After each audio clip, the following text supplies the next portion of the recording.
All right, recording. I'll post this up to YouTube after class if you want to refer back to it. Listen to the lovely tones of my voice.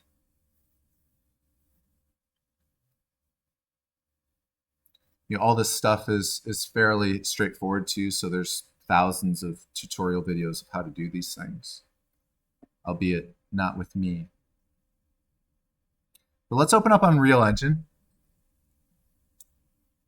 Some sort of Unreal Engine project. Doesn't have to be what you were working on before, but if you want it to be, that's fine.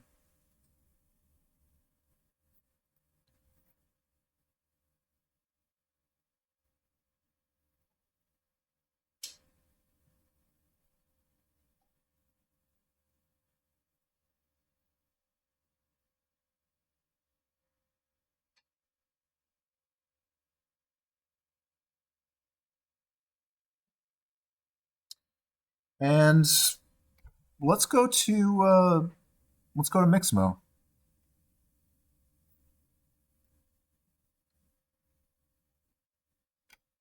So Mixamo.com. Now I already have an account, so I'm just going to go right through this. But you should make your own account. It's free.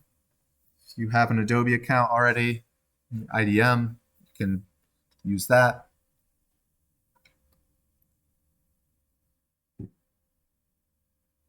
If you want to follow along, you can. If you just want to watch and listen, that's fine too. You can refer back to this later. So two sections up top here in Mixamo, characters and animations. Characters is a big list. It's not that big, I guess.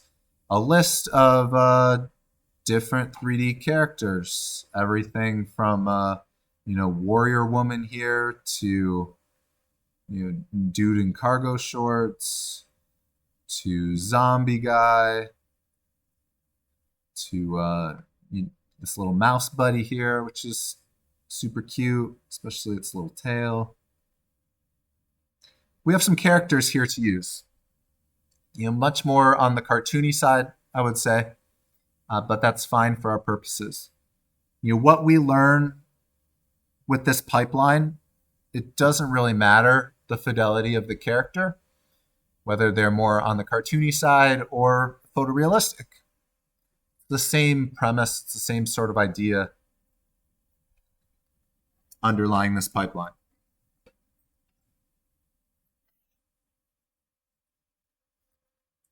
So if you're following along, pick one.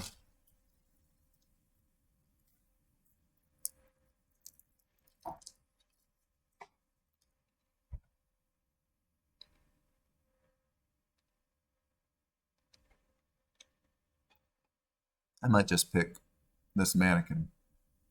Faceless mannequin. So Mixamo's super easy to use. The little viewport over here, you can left click to orbit around your character. You can right click to zoom in and out. Middle mouse button to pan around.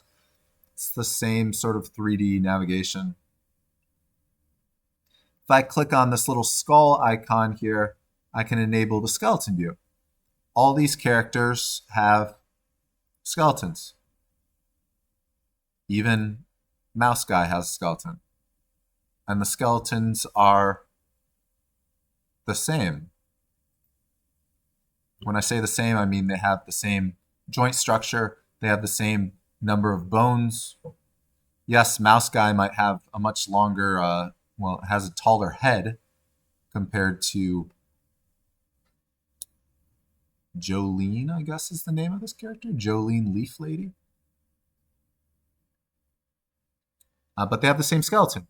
This allows you to use same animations between characters because they share a skeleton. All right, let's just stick with this guy. You can pick whoever.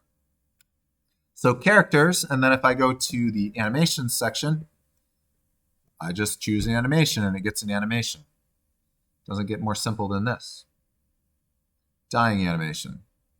Boom.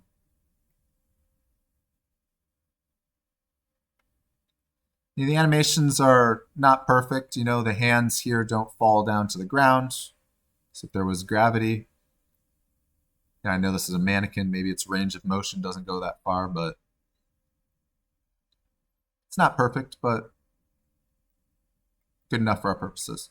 All these animations also have details that you can change.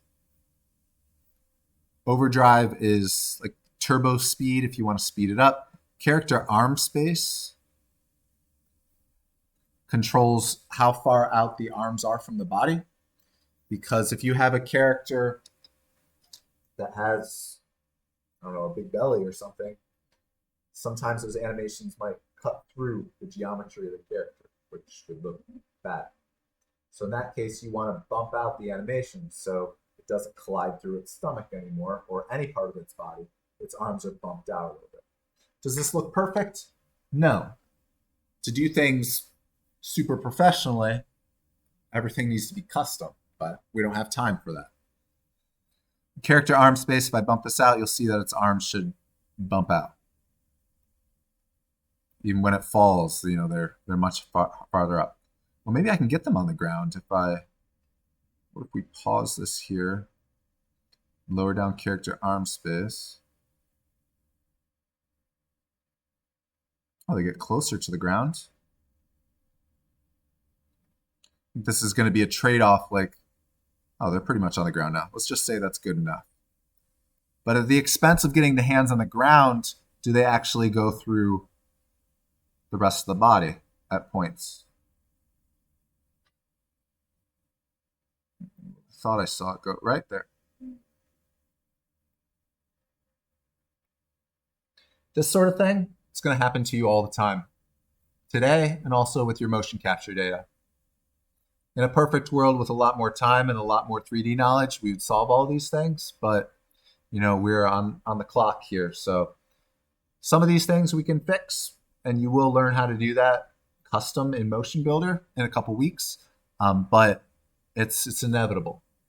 This is where the motion capture cleanup comes in, or in the case of this character, just the post-production cleanup comes in. So it's a trade-off. There's always trade-offs.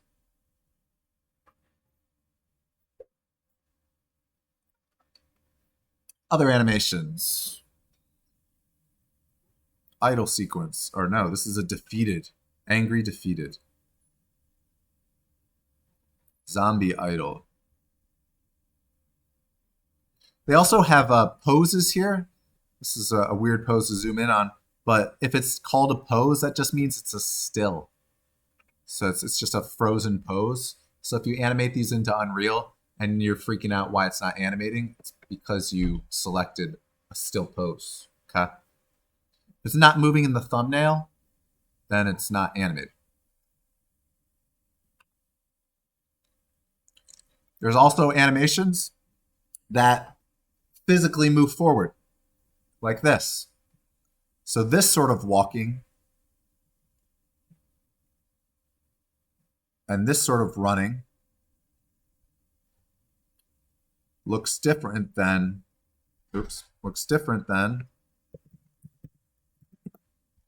walking in place does. Oh, that's walking too. Where's walking in place? Walking in place, walking in place.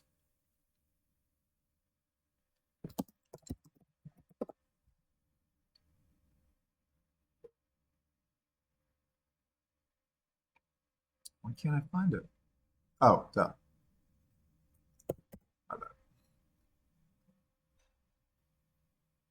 Walking with shopping bag.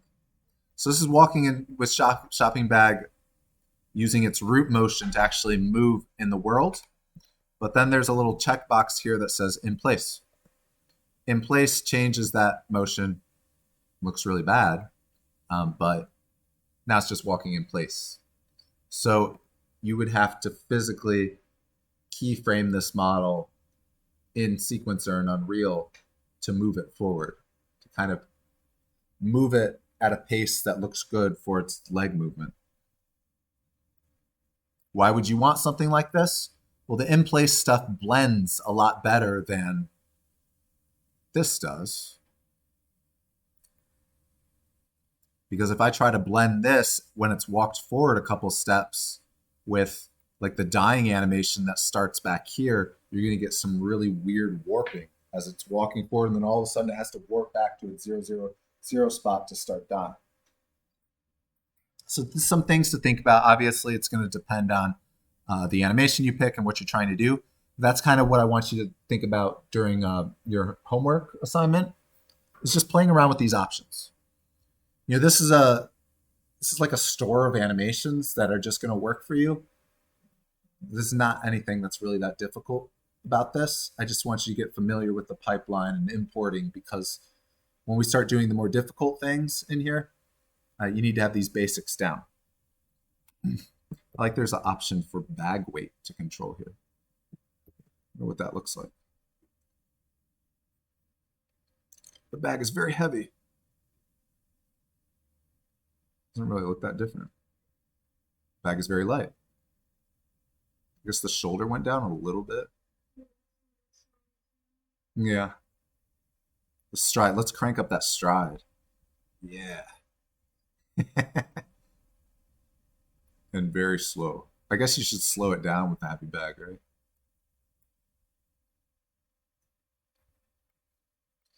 So this is cool because all these animations are set up with these sliders.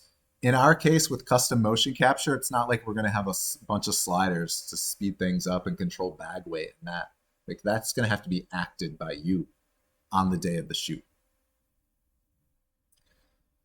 All right, so let's do something with this. I don't know, let me just pick a dancing one, I guess.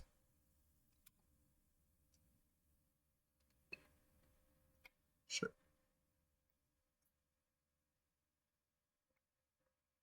This one loops nicely too. All right, so I'm happy with this. I want to bring this into Unreal Engine. So we're gonna download two things. So click the little download button in the top right here, and download settings.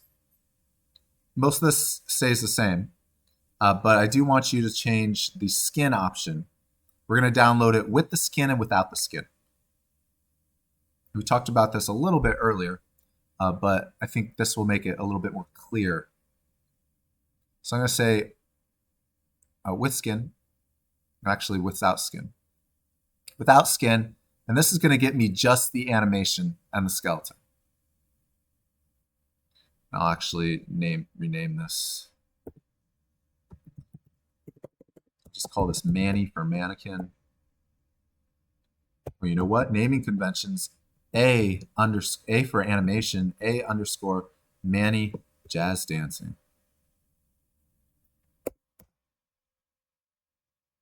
And then I'm going to go and get the T-pose animation, which is just a still. I'm going to download just the T-pose. I'm going to download this one with the skin. So I have the model itself just in a T-pose, no animation. And then I have the animation itself, the dancing.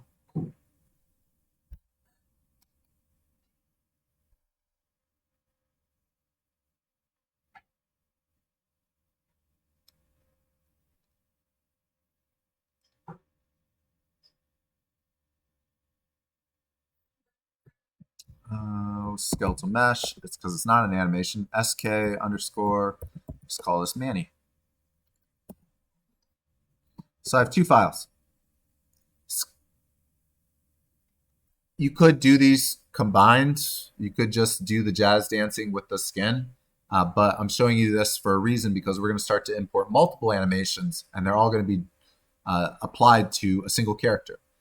If you import the animations with the skin separately, you're not going to be able to do things like blend different animations together, because your characters will literally have different skeletons because they're different imported characters.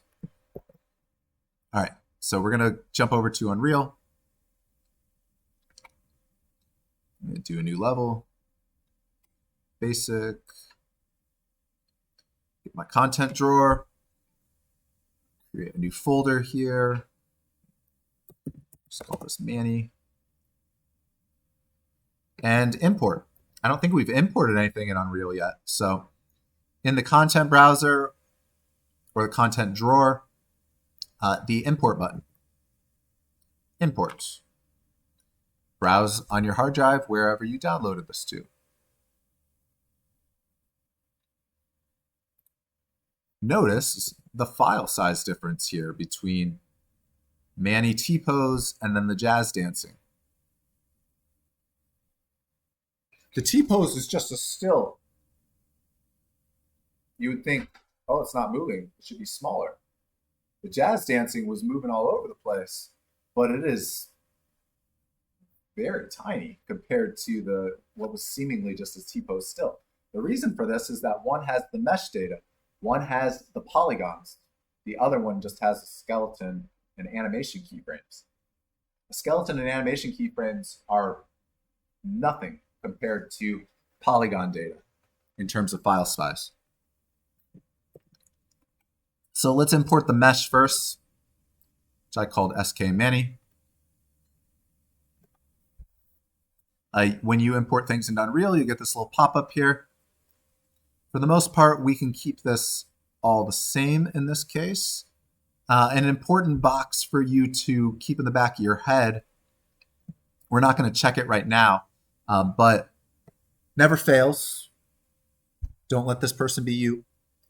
Be like, teacher, I did everything, I followed the steps, but my character doesn't have animation, didn't import into Unreal.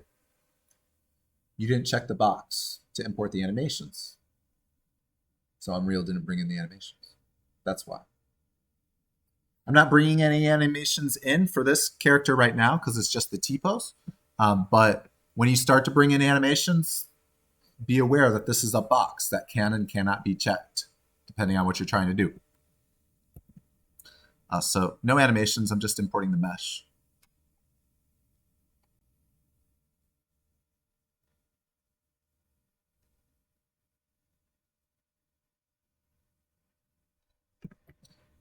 Then here I have my mannequin mesh.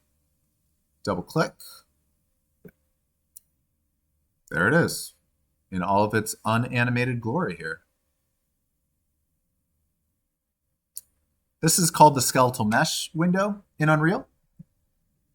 There's a lot going on here that we're not going to go super into detail about, but some things that you should know about. In the top right here, this is the skeleton tree, the hierarchy of the skeleton. So you can see all of the bones and joints associated with this.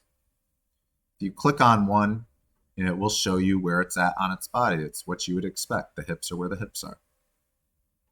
If you want to see the skeleton view, that's useful for you for some reason, you can click on Character, Bones, and then right now, by default, it's on Selected only. But if you wanted to see the entire hierarchy, selected or not, you could just click All Hierarchy. Character, Bones, All Hierarchy. Now there's my skeleton for this character. So this character came with a skeleton because it's a Mixamo character. Other things that you should know about. Up top here, there's these 4 little tabs. We're not really going to use the one off to the right. That is the physics tab, like clothing and stuff. But the 3 here, the skeleton has a little skeleton icon, skeletal mesh window, and animation window. We'll use all of these, mostly just the animation window. Let's take a look at them real quick.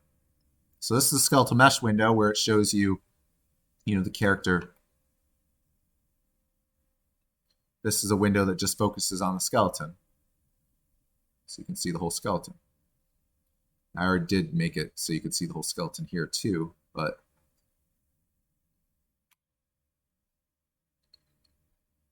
and then there's the animation window, which is the little running person. Right now it's playing an animation of nothing. So it's playing very, very quickly here. Playing, and nothing's happening because there's no animation. We're going to have animations here in a second, and you'll see it start to animate. All right, let's go back to Unreal. Notice that these names right now, they have a little asterisk next to them at the end of the name. We briefly talked about that last class. Anybody remember what that means? Very important. It needs to be saved. If I crashed right now, this guy would be gone. Not that big of a deal because it's one character. I could re-import it in 5 seconds. What if this was a lot of stuff? All be gone. You'd all have to import it all again from scratch. So File, Save All. There's also a Save All in the content drawer. Click Save All right there too. Go ahead and click Save All. You can also see the little asterisks on the little thumbnails here. It means they haven't been saved. Save all, and they should disappear. But it's going to ask you want to save these? Yes, I do. Now it's gone. Now I can close the project down, open it back up, and I have all this stuff in here still.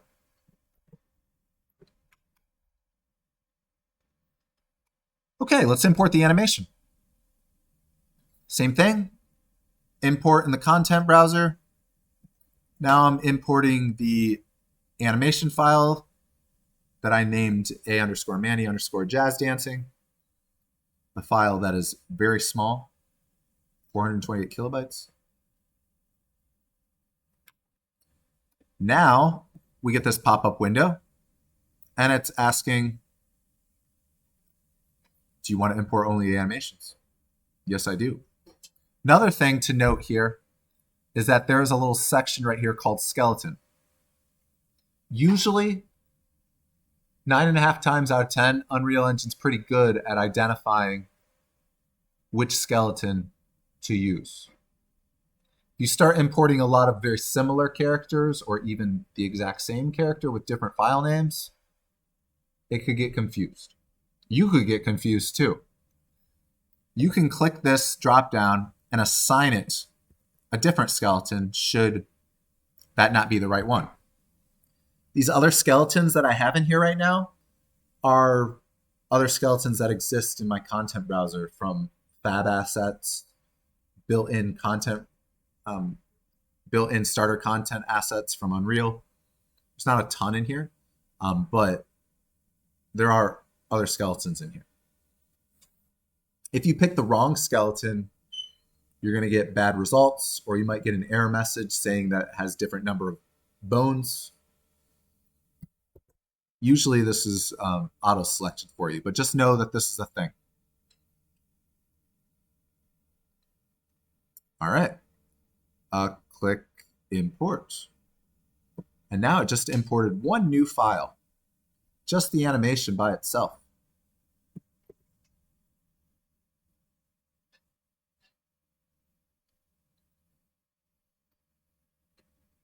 Any questions so far?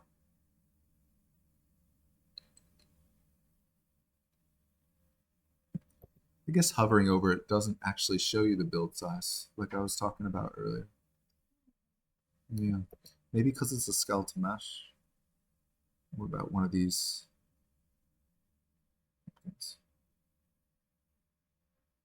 Oh, I guess maybe it's a skeletal mesh. Approximate size, 75, 73, 68.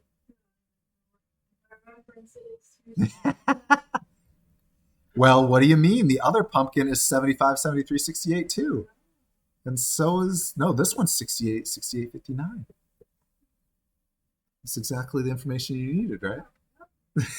Nailed it. Where were we at? Manny. So now we have an animation for our character. If I go back to, this is all kind of the same thing. If I double click on the animation file, animation files are green thumbnails. The skeletal meshes are this magenta color. If I double click on the animation file, it opens up right to the animation tab. You're looking at this and saying, it's the same T-pose. What's the problem? Well, look what I got now. Now in the asset browser, I have animations associated with this skeleton.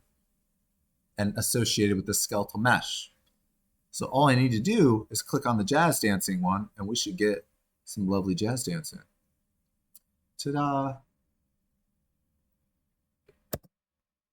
And if I went back to Mixamo, and I don't know, somebody tell me something to download. Give me some ideas. This will take 1 second, not awkward 10 seconds. Sword fighting. Anything looking good to you here? Sword sheathing.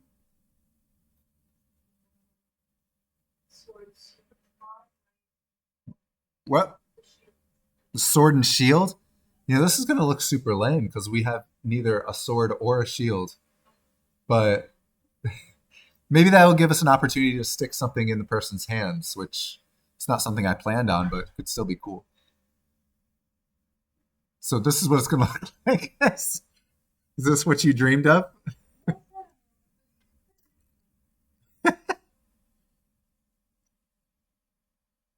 All right, it's sure, whatever. You know what? Let's download a couple of them. So I'm going to do without skin again because I already have the skin in Unreal. I already have that. Now I'm just getting the animations. So I'm going to get that. I'm going to get withdrawing sword too. Without skin.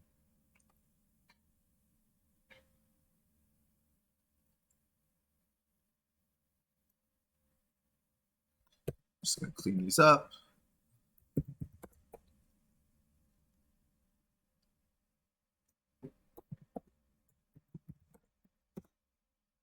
And I'm going to import both of these into Unreal.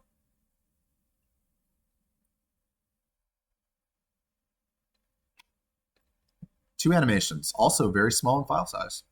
See? Not even half a megabyte.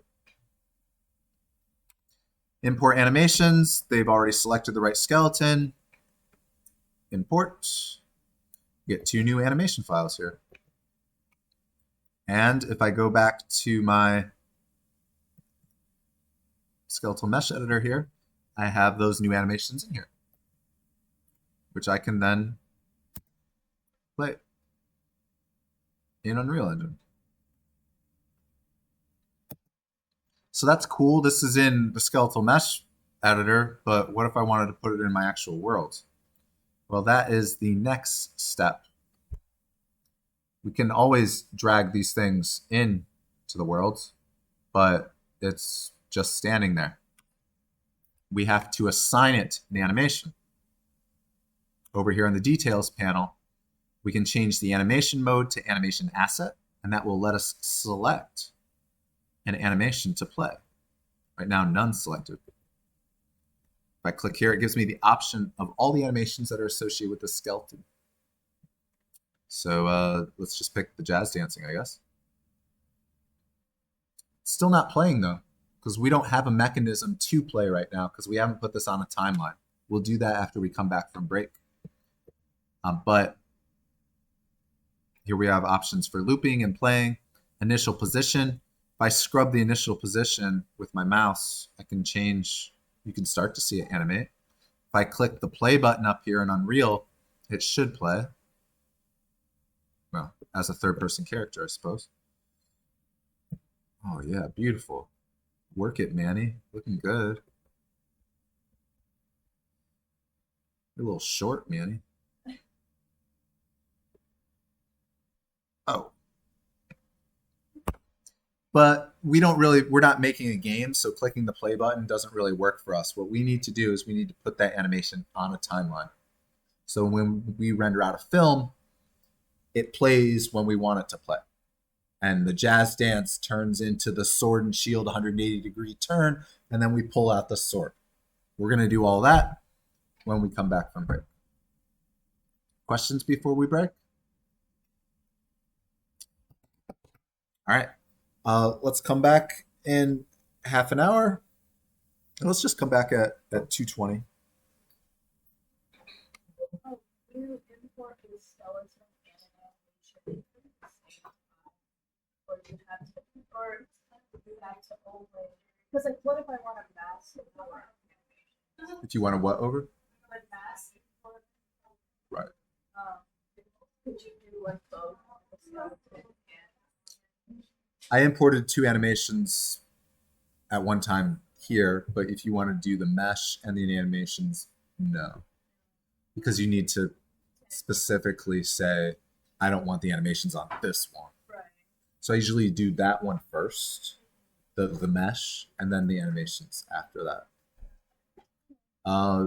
Each one could have an animation. Like I could import, you know, I could import all of these as a mesh and an animation. But the problem is that then they're all different skeletons then because they're all individual standalone things. They're not going to be able to share animations. So you wouldn't be able to blend the animations together. Which maybe isn't a problem if you don't care about blending. If you just have character 1, character 2, character 3, and they're kind of standalone things. I think I was asking more of like, what if you like you were exporting the two codes, like skeleton and an animation at the same time?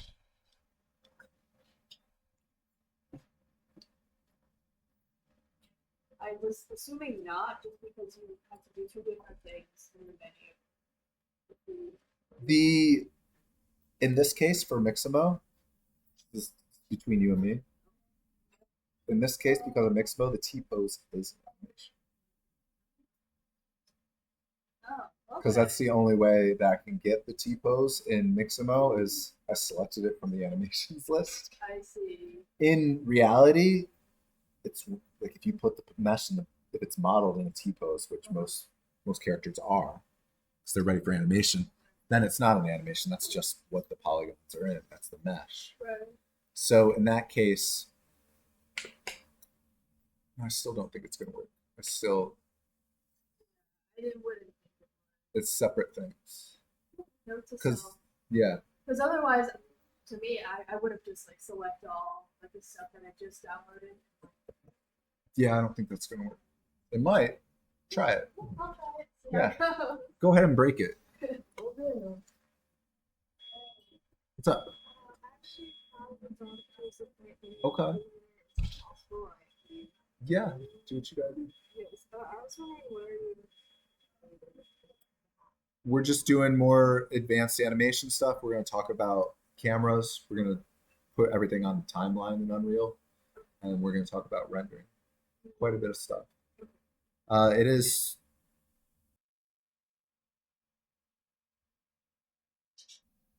All right, recording again.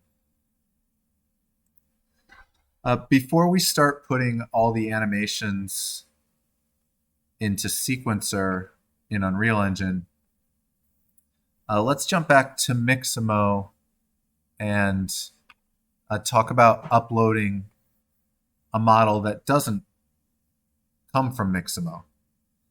You say you got this model from, it doesn't really matter where you got it from. You can get the model from anywhere. What we can use Mixamo to do that is probably its most useful feature is using it to rig the character rather than just as a library of some avatars and some animations.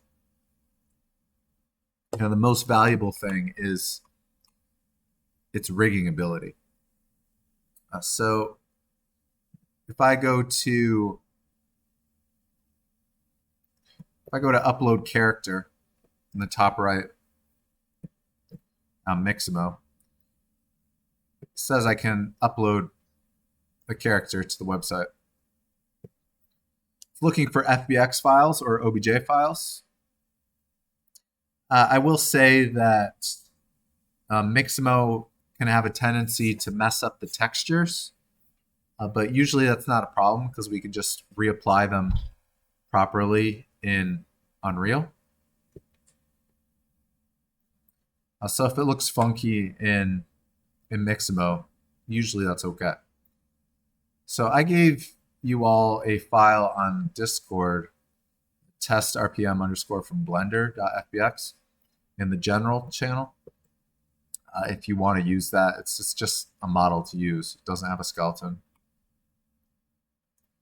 And I just select this on Mixamo, uploads the character. Depending on how high fidelity that character is, it can take a little bit to upload. This is what I mean by Mixamo making it look a little funky. You know, he's missing his eye textures, and his skin is the wrong texture. Clothes and everything else looks fine, but something weird going on here. So sometimes it auto detects that has a skeleton, like it did in this case. Now it's just ready to go. You can start putting other animations on it. So it's like, here's the sword sheathing animation. And that's the same process for exporting. Let me see if I can find let me see if I can find a 3D model that doesn't have a skeleton on it. Blender no rig. Let's try this. I wanted to show you the rigging tool. The last one just automatically worked. Yeah.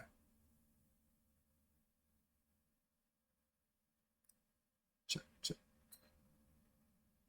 All right, so here's another character. So this one didn't just automatically animate. This one needs to be rigged. It says auto rigger. So first question is, it's just asking you, is the character facing forward? And in either a T pose or an A pose. Yes. And now we just need to select and place these little circles on the body where they go. So ignore that the textures look a little weird on his skin, and the more accurately you do this, the better results you'll get. I'm just going to kind of, those are the elbows, not the knees. Make sure you're doing the right ones too.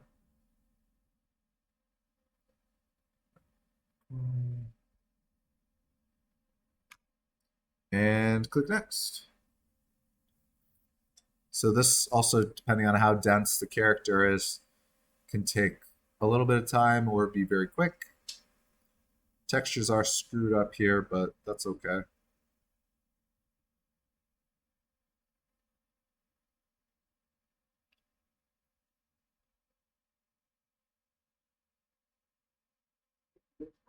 The elbows to the knees, would it like mess it up, or would it just play the animations like with those? That's good. That's a good question. It will mess it up. The software tries to outsmart you a little bit, so it's pretty newbie friendly.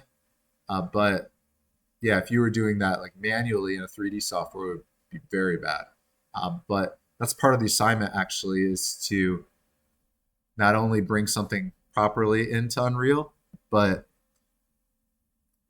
do it by breaking it to it. See what happens, see what sort of weird results you get, mess it up. So this one got rigged by the website, and now it's good to go. Now we can put whatever animation we want on it. Do the same thing that we did before.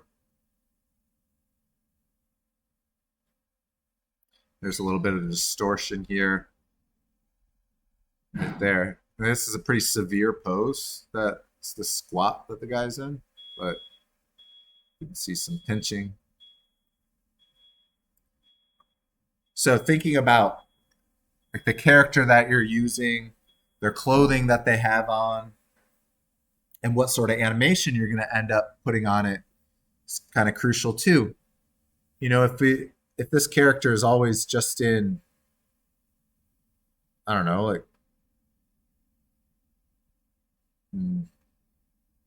this character is always just in standing positions, then that detail in the crotch area doesn't, it's not really that big of a deal, right? Like here you can't tell, it's a little bit of stretching, but It's not as bad as when it is in that deep squat, like there. So things to think about.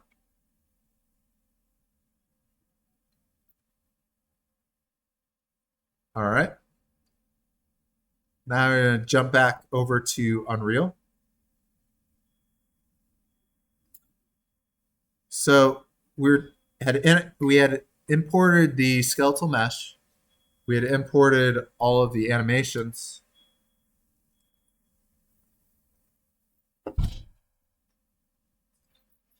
But now we need a way to play them. We have no way to play them. If we were making a game, the animations would start when our game starts up. But we're not making a game. We're doing everything on the timeline. So first thing we need to do is create a timeline.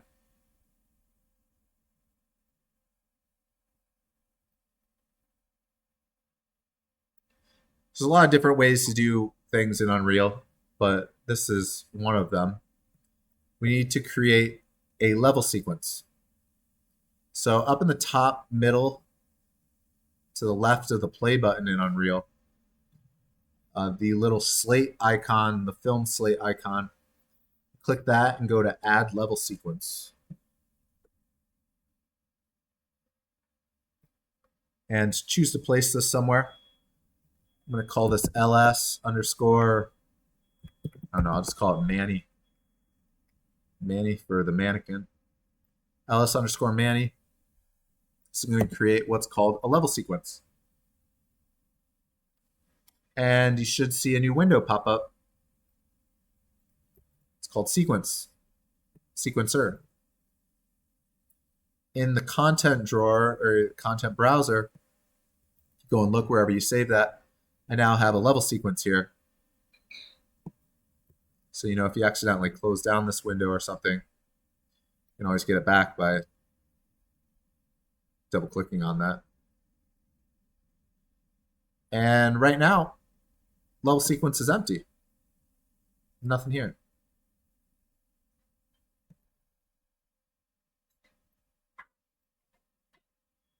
So we want to start putting animations onto our character here. I'm going to start off with something more simple though. I'm just going to add a basic shape to my world. A basic cube. So place actors, window, shapes, cube. Even though this cube is a static mesh, I could still animate it with Sequencer. Its animation is going to be very simple. It's not going to be skeletal animation, but I could spin it. I could move it around the level. If I wanted to create like a basic elevator, I could do that.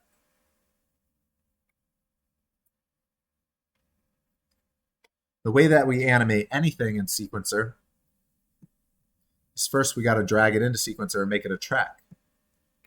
So there's a couple different ways to do this. You could go over to the outliner and drag the thing that you want to animate into Sequencer. You could use the little add button in Sequencer and then find it from there.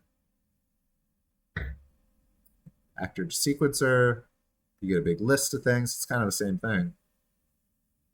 Or if you select it, you can go to add cube in this case. I usually just drag it in as a track. See, now it pops up as a track.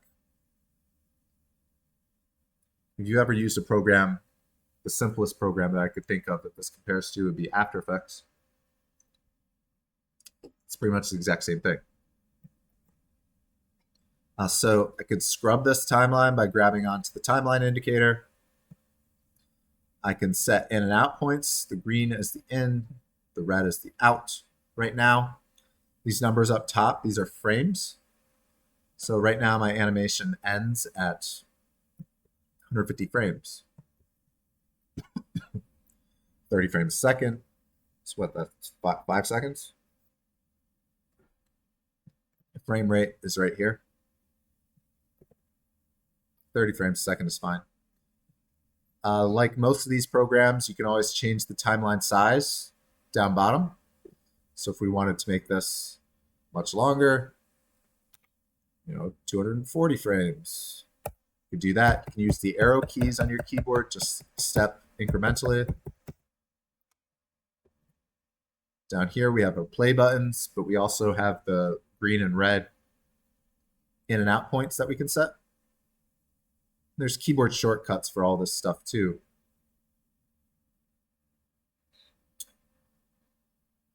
So I'm going to set a keyframe for this cube for transformation. If I click the drop down in transformation, I can expose location, rotation, and scale. Remember those details over here in the details panel. Or I said you can keyframe most things in the details panel. This is some of that. So if I want to keyframe the rotation, so I'm going to say at 0 frames, if you've never done keyframe animation, it's pretty straightforward.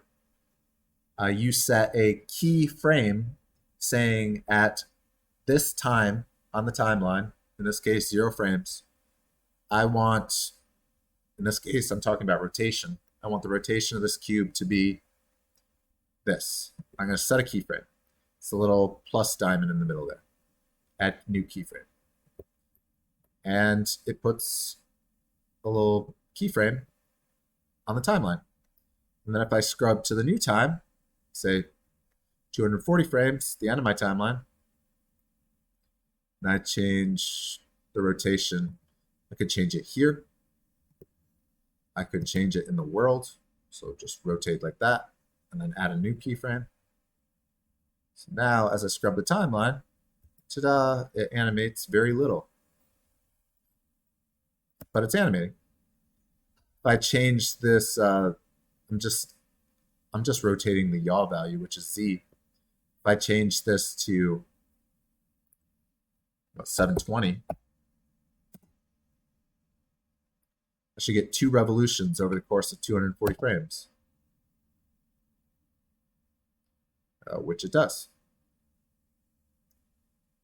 Notice that it also is easing in and easing out, and it has like a gradual fade in and out. Oops. Which kind of messes with the loop a little bit. Oops.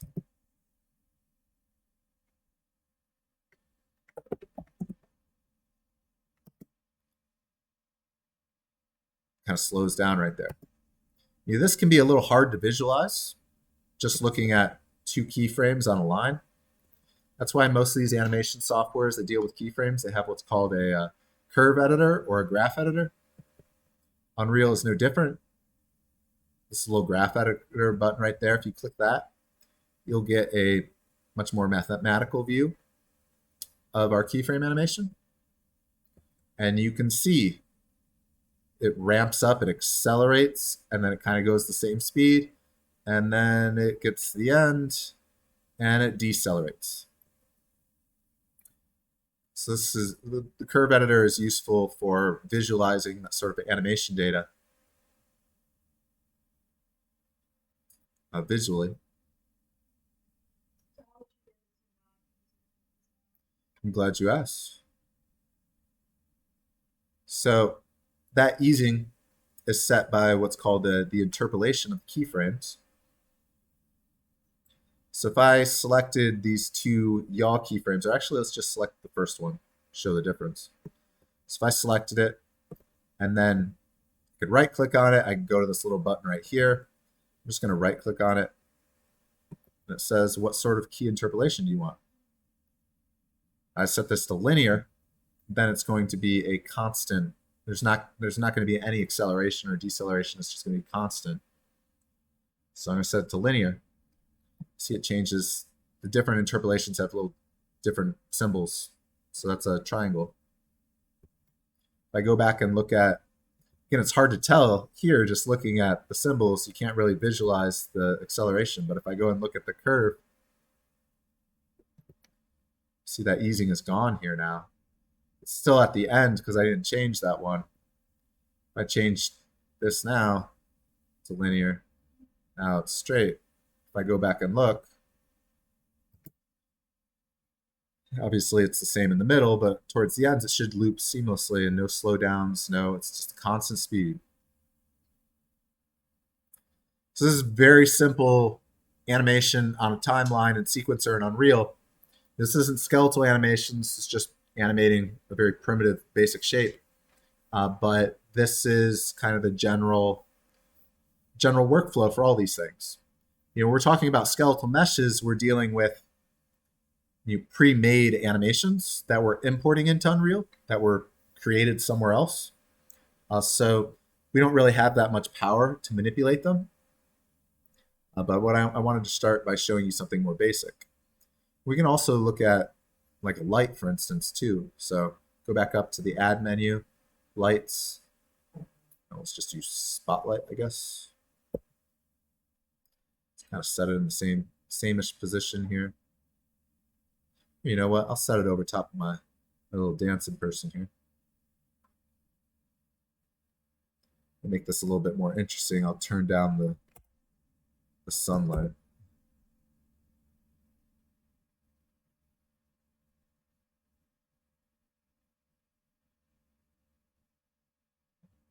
There we go. So I can drag this spotlight from my outliner into sequencer as well. Spotlight. And here's some usual things that you can change, like the intensity and light color. But really anything in this details menu, look at all these options that I can change on the light, right? Anything that has a little diamond icon off to the right can be keyframed. So if you wanted to change effects world, yes or no, you could turn that on and off. If you wanted to change the inner and outer cone angle of the spotlight, you could change that over time. All these values can be keyframed. We'll just start off by doing the intensity here. So I'll just start at 8. I'll go to the end and I'll set an 8-1. Maybe I'll set an 8-1 here. I'm just hitting the keyframe button, and then I'm making a blinking, pulsing spotlight, let's just say. I don't know, I'll make this 2, 1, 0.5, 0. Maybe not 0, maybe 0.1. And you can also copy and paste keyframes too. Control C, Control V.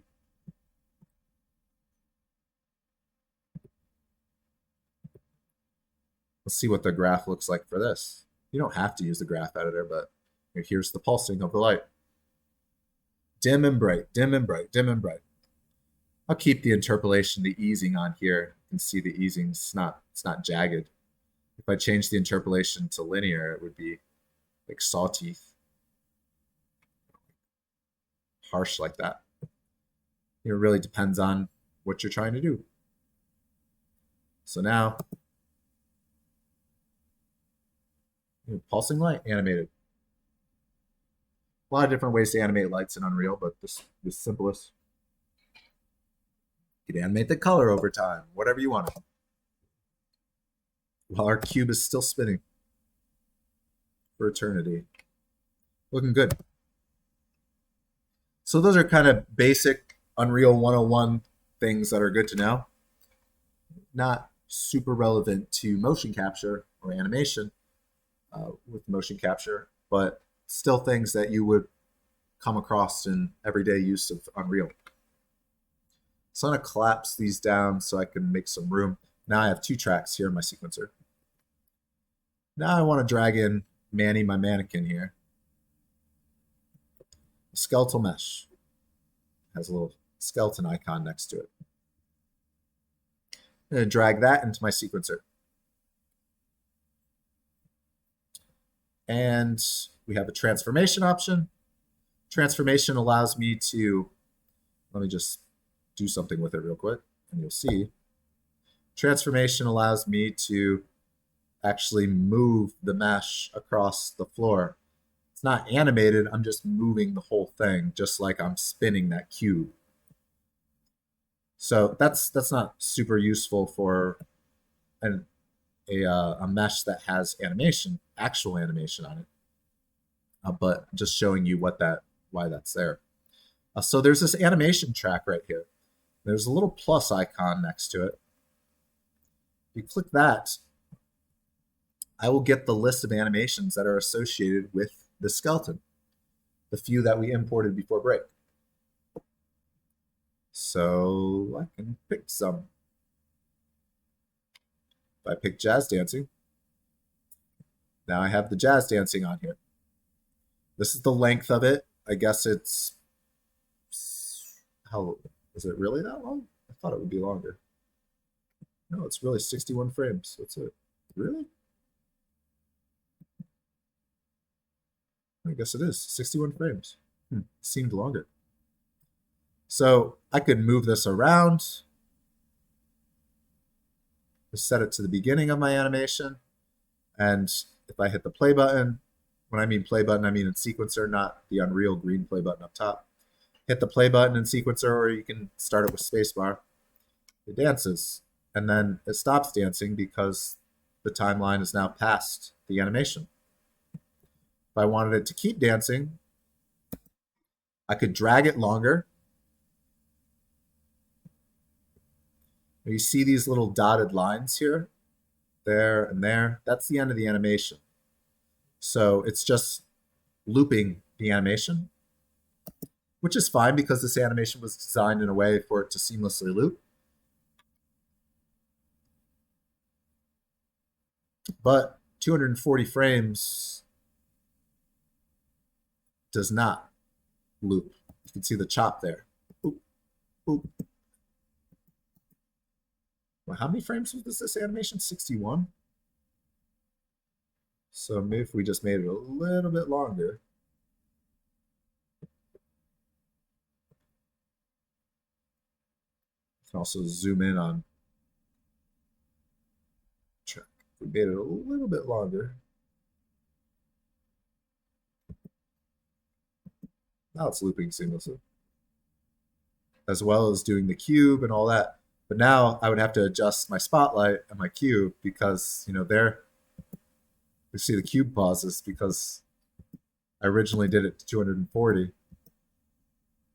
know, I could change that pretty easily though. I just grab onto the cube's keyframes, bump them 4 keyframes to 244 instead of 240.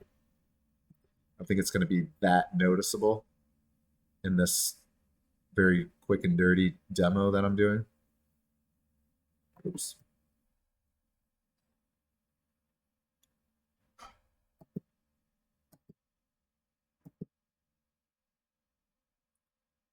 So now we got a lovely dancing mannequin here with a spinning cube, looping seamlessly with the flickering spotlight. It's good stuff, all while being driven around.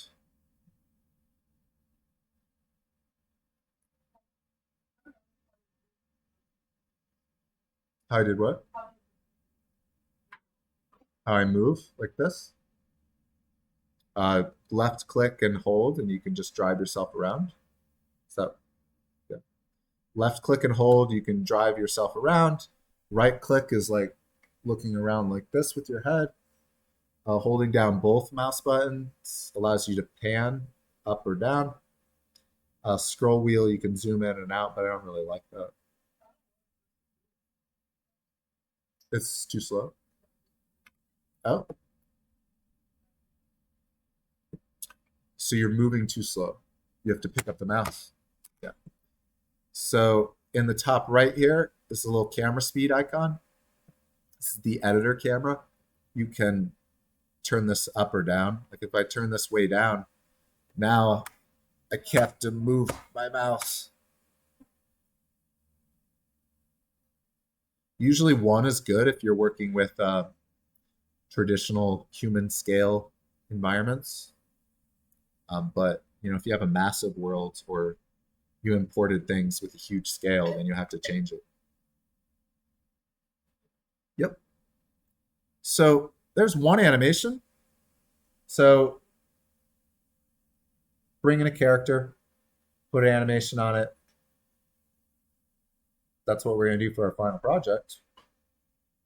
So unless you're blending animations here or cutting to different animations, this is pretty much done. We could look at cutting to different animations though, since we've brought them in. I'm going to scale this jazz dancing back down to just one cycle of it. I'm going to see what other animations that we have.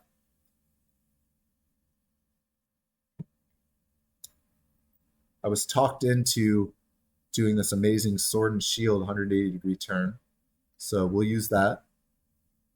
No promises on how good it's going to look. If I click on the plus animation again and select a different animation, now I have 2 tracks of it. If I just butt them up together,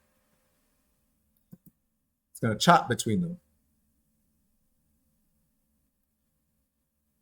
Right? It's just a hard cut between them. It's actually kind of all right, to be honest. The dance like kicks its leg around and then it goes really fast all of a sudden. But yeah, definitely a chop still.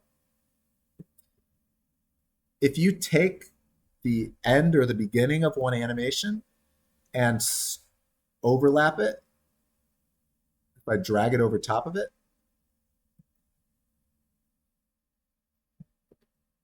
start to see this little horizontal hourglass shape.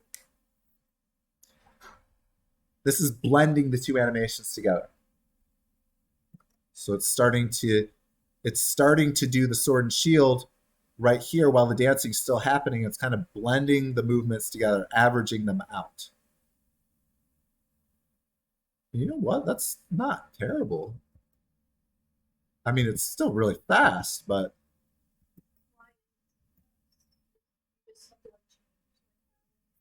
well, that animation itself is just fast. I mean, you're in battle, like, you gotta go fast, right? That's how it was animated. There's nothing we can really do about that. We could right click on it and slow it down in the properties, but we really start to, we might be able to fudge it, but yeah, I just think it's tricky because even the animation by itself is, if I go to the animation, wherever it is, the animation itself is so very fast, right? It's faster than the dance movement. So you need to try, if you really wanted to blend these together, you need to try to slow down the sword turn or speed up the dance. You could think about, you could gradually speed up the dance. You're starting to get a little bit more difficult here. But if we right click on the sword and we go to properties, we could, where the heck is speed up?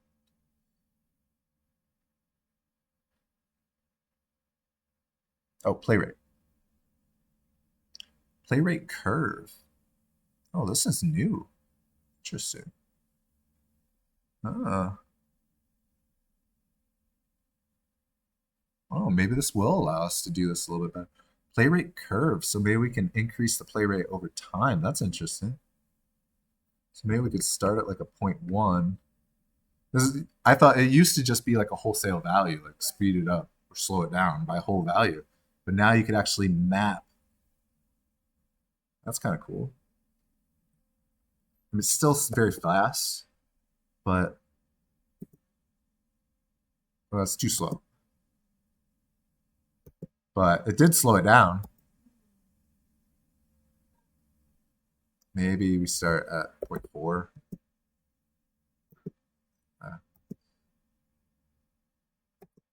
Oh, whatever. We're not blending good animations to begin with, right? So it goes back to that example that I gave, like the walking cycle, and then all of a sudden you're swimming. Like that's not how it works in games or in animation. Usually there's a sequence of animations that have to happen to get from one point to another. The idle sequence turns into a walk, which then turns into a run. You don't just go straight from the idle to the run. The point I was trying to make is that you can, should you record motion capture in a way, you can blend animations together to make them less abrupt and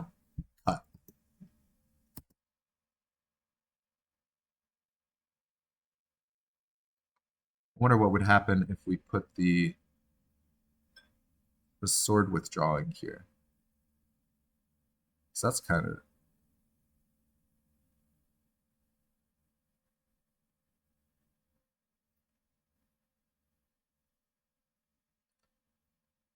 This is what I want you to do for your assignments. Just play around with some animations.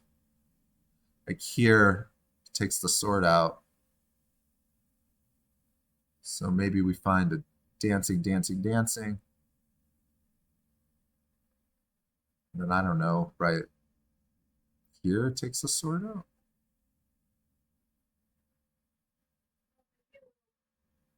Before that.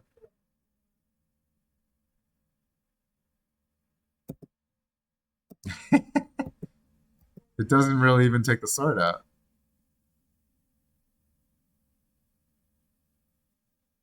Well, you can play around with that.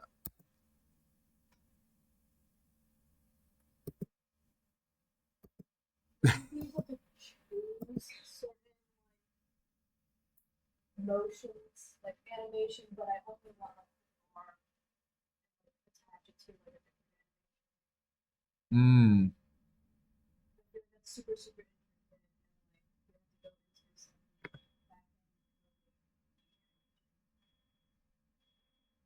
back not in sequencer.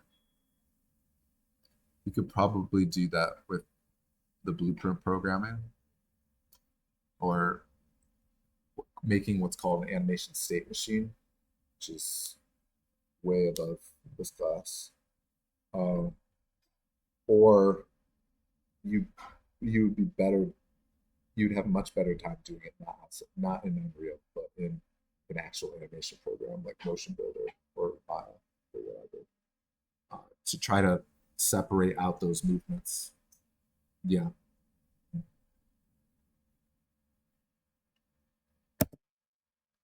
So in terms of our assignment, though, this is what I'm looking for.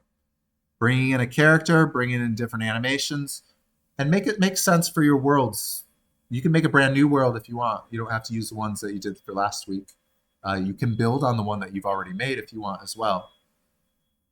If you lost the one that you had made, then make a new one.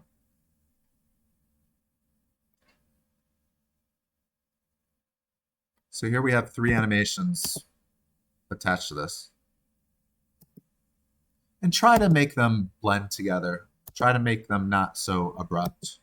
Although with camera work, you could hide a lot of errors. You can hide the weird transition. If my camera cut right when the sword and shield turns around, it's going to be that much. It's going to hide that weird, jarring, choppy cut.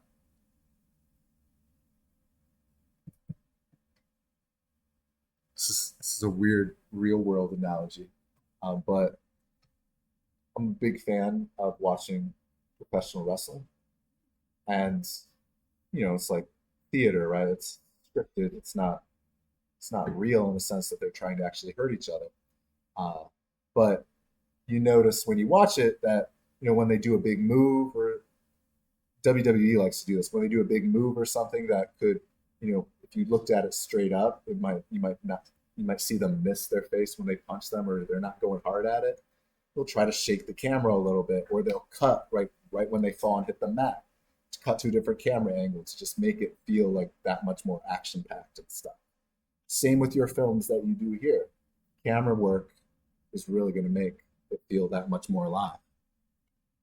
Or hide problems. If you're recording motion capture and all of a sudden, the legs look weird, then don't show the legs. Do a close up. Or something else. Obviously, use different footage, but if you're stuck with that, then do something clever with the camera. Go out of focus. Have something fly by the screen. I don't know. Have a bird fly by. Get clever with it.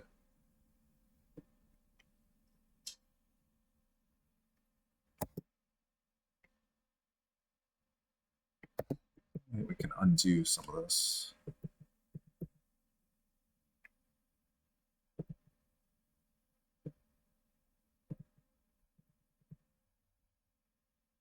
Are are you able to in sequence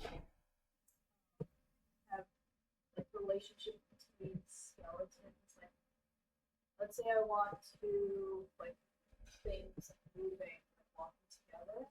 Would I be able to just without having to just go manually like key in that they're moving from one to two, just like both of them just do it.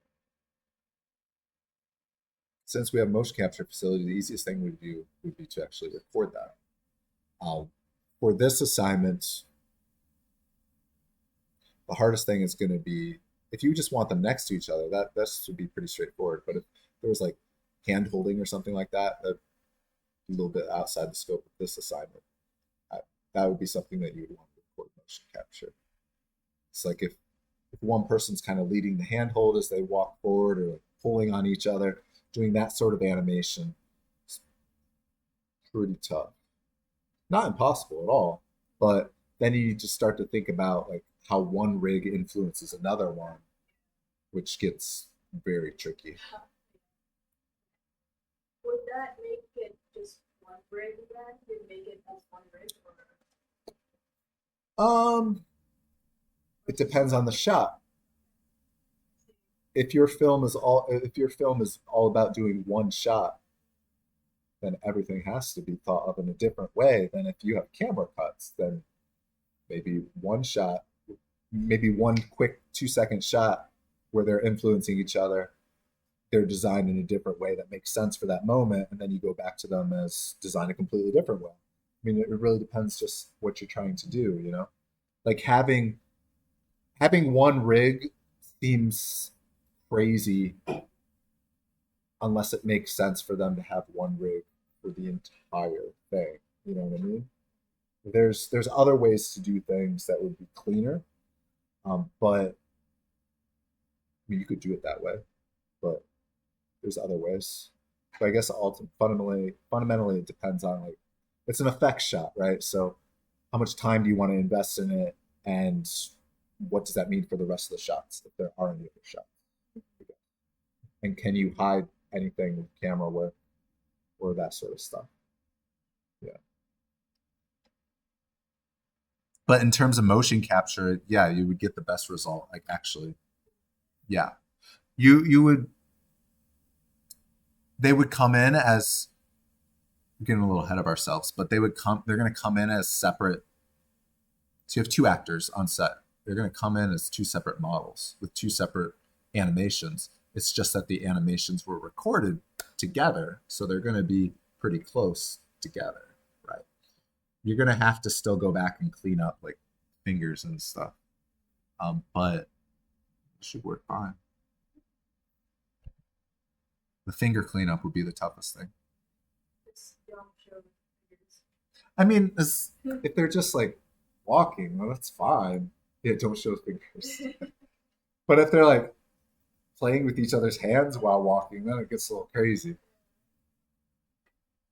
Question. Sure. So I don't want to blow up that one, so I'll just do another one here. So animation, and say I have the jazz dancing here, right? And then I bring in another one, whatever that one is, withdrawing sword, I guess. And now they're two separate things, but when I drag them over top of each other, see I get this little hourglass shape when you overlap them.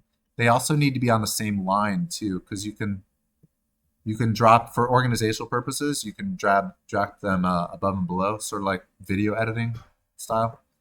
But also like video editing style, some softwares, if you drag clips over top of each other, it will create like crossfade and stuff like that. Think of this. That's exactly what this is doing. It's crossfading the animations.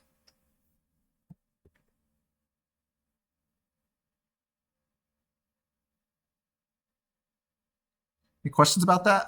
I want to get to the camera stuff and the rendering in a half an hour.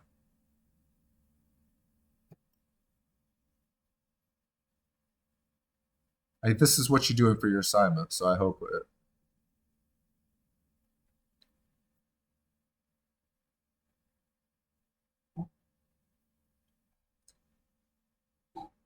Okay.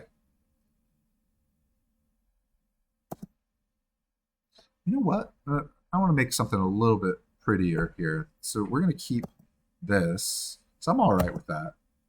That's somebody could do that. They really wanted to. Not that part. What happened there? That's weird.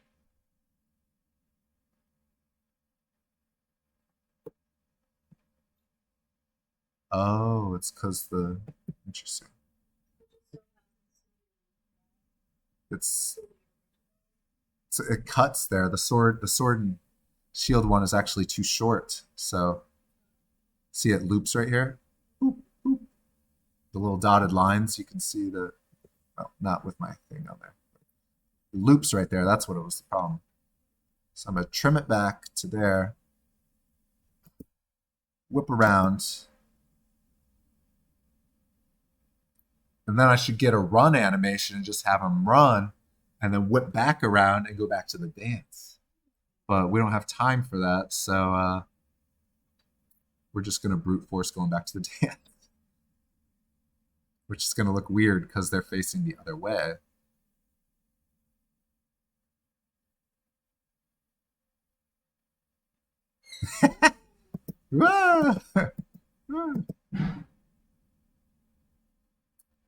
And I can't. Could possibly. No, I can't flip rotation. I could maybe flip the rotation. 180. Oh, not that way. Let's try that. Oh. Just make it a little bit longer. That sword and shield turnaround is not very long, so I don't have much. Yeah. Good enough. Call it a day right there. This crowning achievement right here. I'm very proud of this.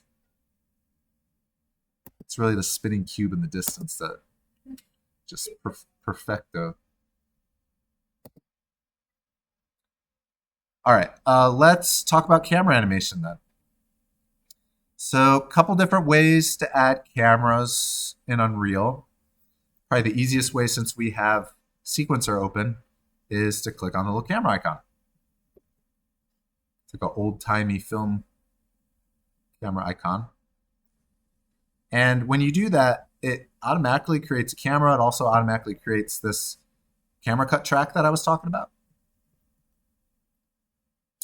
So you can have any number of cameras that you want in Unreal. Oops, what just happened there? Oh, I'm looking through camera. So a couple things for you to think about. One, my scene's dark, so I'm just going to go to unlit mode so you can see here for a moment. Actually, you know what? I'll just turn up the sun. So there's my camera. And right now I'm driving my editor camera. So this right here, this is just the editor camera to create things. This is an actual camera to look through. You can see when you click on a camera, you will get a preview of what it looks like in the little bottom here. This disappears when you unclick the camera. If you want this to stay here, if this is useful to you, you can click the little pin icon and it will stay there. See, when I click away, it disappears. If I click the little pin, it stays there even if I go and click on the mannequin guy. So in the camera, I can move this around and rotate it just like anything else in Unreal. So I move it closer, can frame up a shot that way. This is probably the least intuitive way to frame up shots in Unreal. A much better way to frame up a shot in Unreal is to actually become the camera. So you're looking through the camera and then you can go and drive it around like you would drive yourself around with the editor camera. So how do we do that? In Sequencer, the way you do it is you can click on the little camera icon here for this track, the camera that you want to drive, because remember, we could have multiple cameras. Right now, we only have one. Click on the little camera icon right now, and your viewport becomes that camera view. I am piloting the actor. In Unreal, you can pilot other actors besides cameras too. I could pilot the cube around the world if I wanted to. But usually it's cameras. It's a little plane icon. When you're piloting cameras, it's easy to forget that you are flying around as the camera while you're laying down keyframes. So just be aware that you are the camera. And this little pop-up here is visible while you are the camera. You can click the eject button to eject. But right now, I am the camera. So if I go and drive my camera into this guy's head, and then I eject myself, as soon as I pull back here, I should see the camera in the guy's head, because that's where I put it.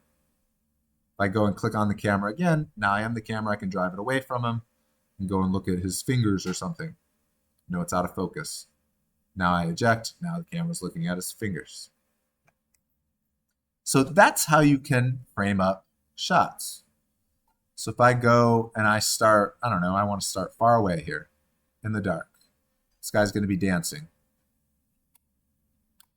I'm going to go down to transform, and I'll lay down a keyframe for transform. Now I'm going to scrub, I don't know, to maybe 45 frames. And I'm going to drive my camera forward to here and lay down another keyframe. So this is my animation right now. It's kind of like a, not quite a crash zoom, but a fast zoom. And then maybe I want, it's going to be really fast. As soon as he turns around, I want my camera to go over here and spin around. It's quite a dramatic movement. Probably a little motion sickness inducing, but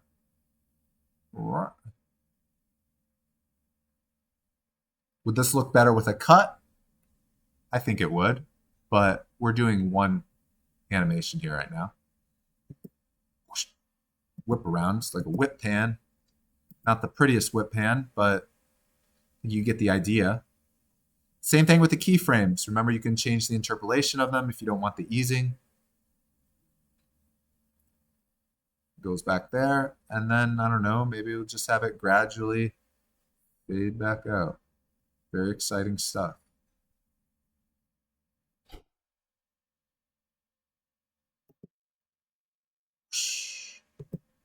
How would you make it like from the second and third instead of it going through?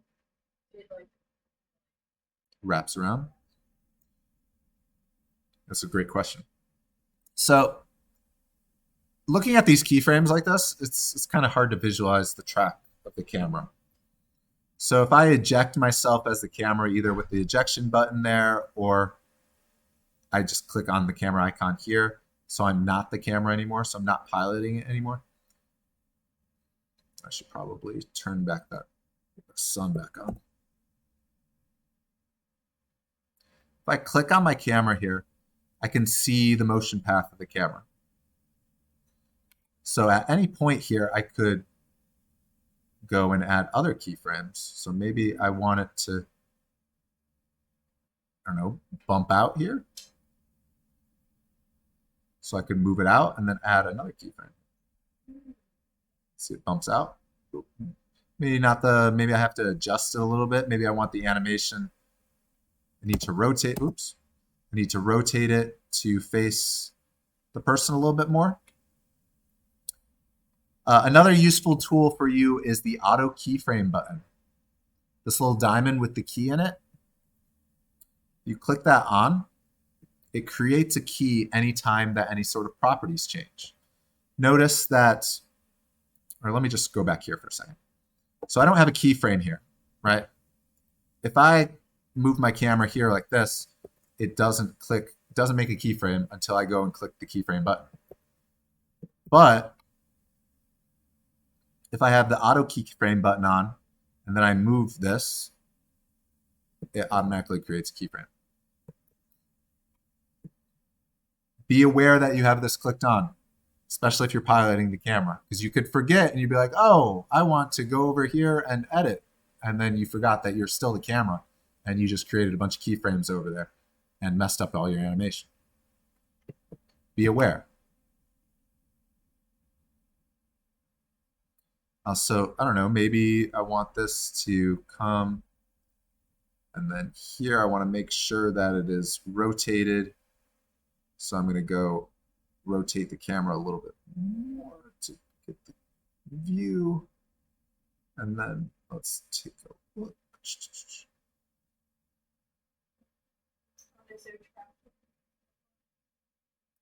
I'm not using it, but there is. Absolutely. In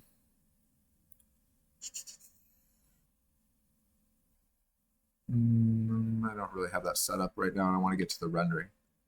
But it's pretty simple. You just say in the camera settings here, focus settings, or look at tracking settings. So you enable look at tracking, and then you select which actor to track. So if you had a bird flying all around, so you look at it. I think this is good enough animation to render at least. It's a little jumpy right there, but all right, let's turn that sunlight back on.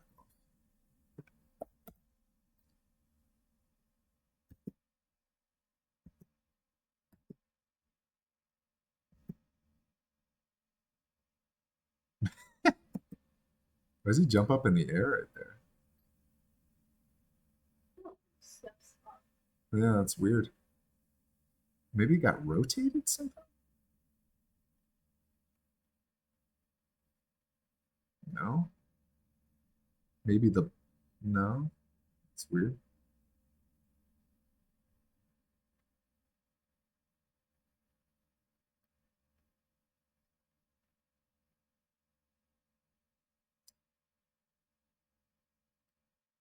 Maybe blending back from the other animation, but the other animation should be blended. All right. I'm not quite sure. Let's not worry about that right now. Let's talk about focus settings. So focus can also be animated. Put that cube down.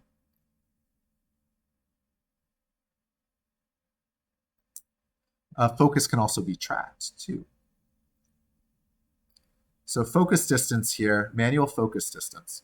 There's a little setting here in the focus settings that's called draw debug focus plane. And that will allow you to draw a plane of purple here that basically cuts through where your focus is, where your depth of field center of focus is. So now this is in 100% focus. If I change my focus to, something really big, now it's out of focus. That. Also, it's just use the eyedropper tool to select as well. And set keyframes. So maybe I want to start this, I don't know, very out of focus. And then it becomes in focus. Look at that. Wow. Academy Award winning.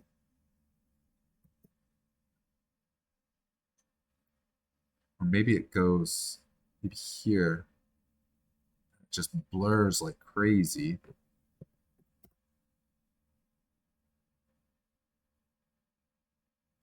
And then it slowly comes back into focus.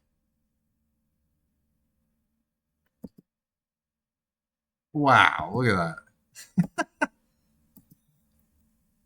Yeah, not my best work, but it's something. Doing it live. But point is that we have something animated here. Remember that camera cut track thing that I told you to make sure that you have? If you make a camera in sequencer, you get the camera cut track automatically. If you want to know what you're actually going to render out, click on the camera in camera cut tracks and then play it. That's what's going to render. You know what? I don't really like all that, so I'm going to wrap up my animation at 120. Call it a day right there. You could also introduce another camera too, if you wanted to. If I add camera 2 and I look at camera 2, where, I don't know, maybe we'll just do a close-up on the feet here or something. Make sure I'm piloting it at least.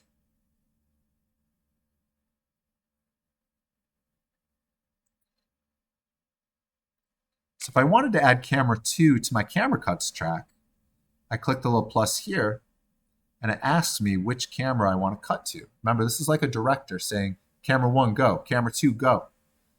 So here, I'm going to cut to the close-up of the feet after the dance happens. So if I look at the camera cut track and I play it, it cuts the feet right there. That was kind of like a last-second plan, so I'm not going to keep that. But that's how you can introduce more than one camera. Students always ask, should I have more than one camera? I could just warp one camera to brand new locations, have one keyframe, have it here, and the immediate next frame have it warp somewhere else. You could do that, but moving a camera that fast usually introduces some sort of motion blur or weird distortion in the render. So if you want that, like a 2-frame dramatic camera movement, usually it's best to use the second camera. But you really just have to experiment and try. All right, let's render this baby out and call it a day. So first thing first, I like to, make sure you save first. You should save quite often, because when you start working with animations, especially longer motion capture footage, this isn't long at all, but longer motion capture footage, Unreal will freeze and crash, and you will cry.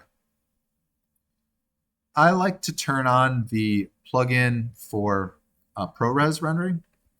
Settings, plugins. This may or may not be on already.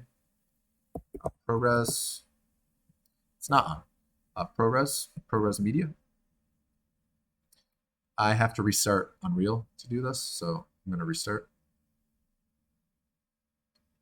Otherwise, you're going to have to render out image sequences, which is fine. Image sequences are the professional way to render things out, but more time consuming.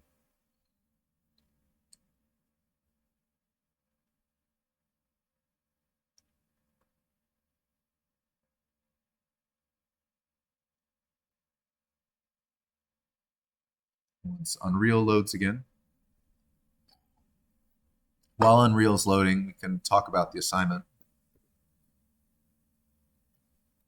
So the assignment is to get an avatar from somewhere, or get a character from somewhere. Bring it into Mixamo. Rig it if it needs a rig. If it doesn't need a rig, then bring it, give it an animation, and then bring it into Unreal. And put it in the world. Build a world around it, give it some context, give it some animations that make sense. Just giving me like 10 different animations that don't relate to the world or anything or even each other, I don't really care about that. I want you to try to tell some sort of story, even though it's going to be very basic, just with animations. I also want you to try to break the avatar by breaking the rig. Rig it wrong. Put the elbows on the groin or something else. Choose the wrong skeleton in Unreal. You try to break it. Try to get it to look glitchy. Okay? Have some fun with that. Now that Unreal's loaded again, and hopefully all my beautiful work is saved. There we go. If you ever need to open up the level sequence again, you can always go back up here, and any level sequence that you have in that level will be listed there. You can have multiples. And now I want to render this beauty out. So how do we do that? You want to click on the little slate icon there, film slate. That will load the movie render queue. We want the movie render queue, not movie scene capture legacy. If you only have movie scene capture legacy, you must be using some weird version that doesn't have the right plugin turned on. I didn't even think that was possible in 2025, but movie render queue should be on for all projects 5.5 Unreal. But if it's not, that's where you turn it on. So movie render queue, and here we choose where to save it to. By default, this gets saved to the saved folder wherever your project's saved. That's fine for now. You click on settings right here. It says unsaved config right now. Just click on those words and you'll get some options here to change. Where do you want to save it? What resolution? What frame rates? What frames? Are you rendering out your entire timeline? Usually that's the case, but I do not want to do JPEGs, so I'm going to hit delete, get rid of that. I'm going to go to settings and go to Apple ProRes because it's going to render it out a movie file. I won't have to turn the image sequence into a movie file. Apple ProRes. I do not need to render out 4444. That is the highest quality. That is completely obnoxious for this. I'm just going to do ProRes Proxy or LT. If you don't know anything about video codecs, ProRes, this is from lowest to highest codec quality right here. ProRes 422 is good professional finishing quality.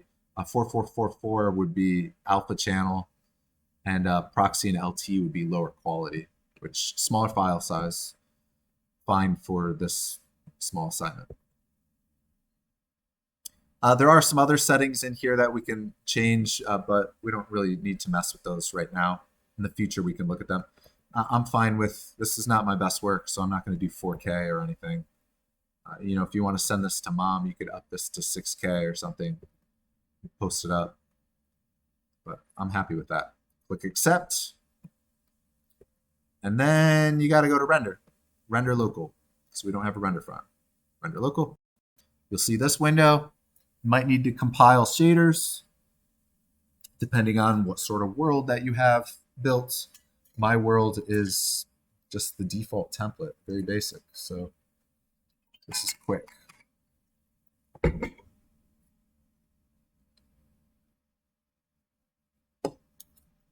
You can increase the render time to give yourself some more beautiful looking motion blur, things like that, which we can look at in the future. And this is the actual view of what I have here, what I've done. So if I go find where this rendered to, actually I think I could just click here. You know, I have it in a folder on my T drive called Unreal Projects called Motion Capture 2025 is the name of the project. It's in the saved folder. It's in the movie renders by default.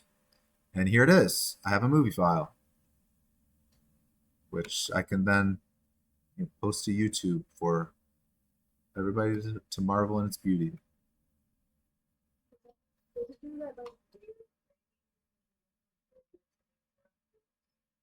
Where? That's just shitty motion blur quality because I didn't do any of that in the render settings. Let's try to get rid of it. So there are some fancier things that you can do in settings.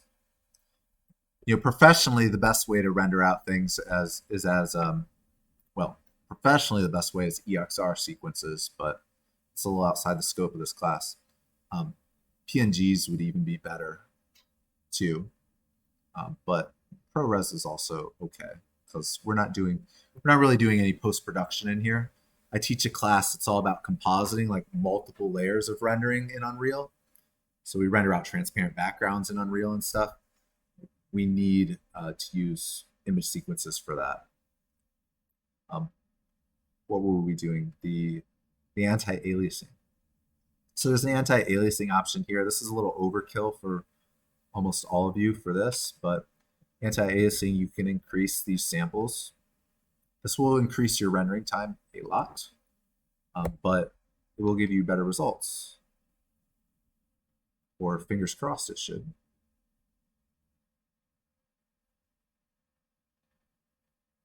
So it has to render 8 frames for every one. So it's actually rendering 8 times 120 frames instead of 120 frames. We'll see if it actually increases the quality or not.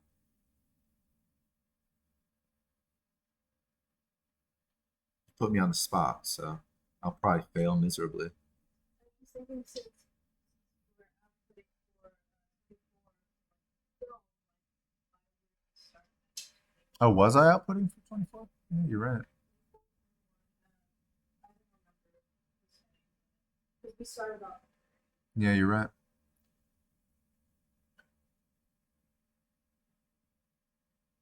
The motion blur is better, for sure.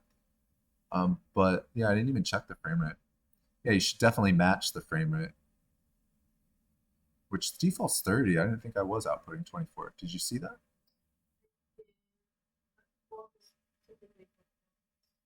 Oh, right. Well, if you want that film look, sure. But you would want the timeline. You would want to animate to the same frame rate that you're exporting. See how much longer that took? Or almost James Cameron level of 1 billion hours.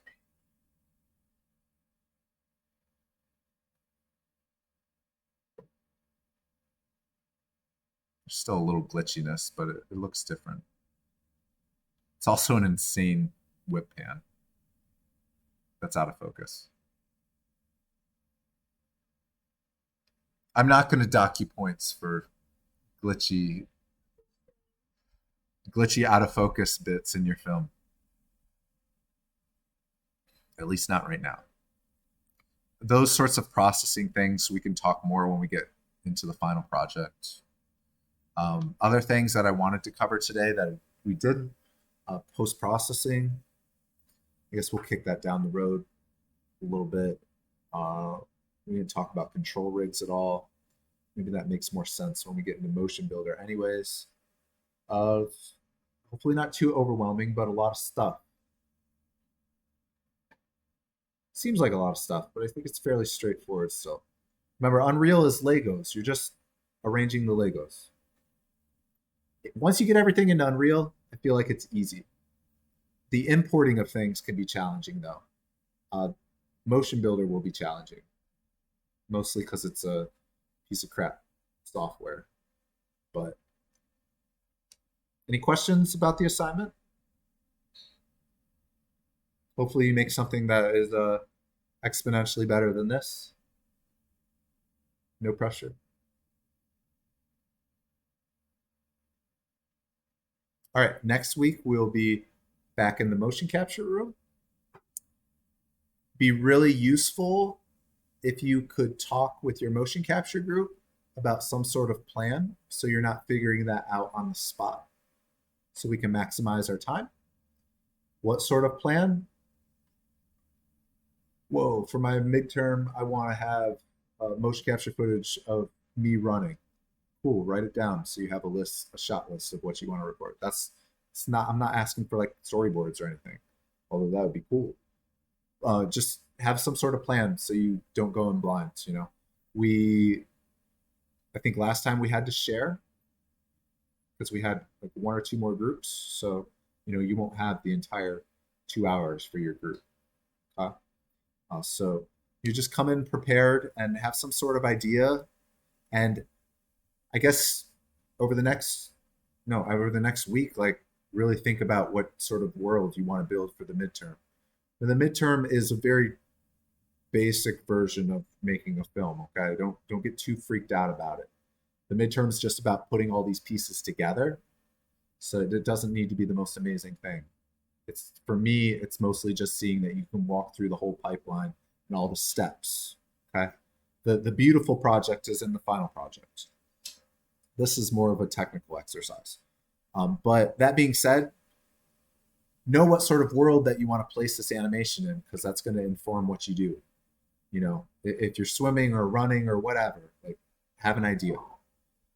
And also, I will ask during the week, like who's going to suit up. Last time we had a lot more people. We'll probably have less people this time because been there, done that, whatever, over it now.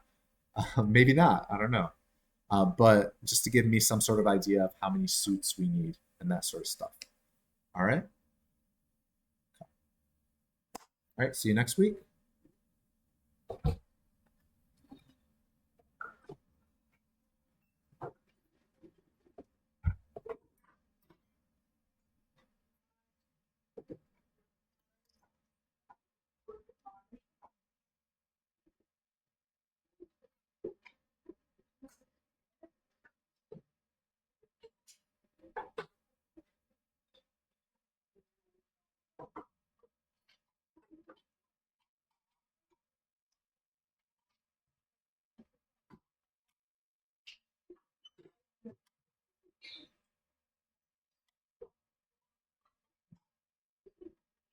Yo, question. Do you happen to have any availability for like office hours this week? Sure. Okay. Just because Shoot me some times. I was trying to follow along, but like when I was like trying to do the steps, I kept losing like where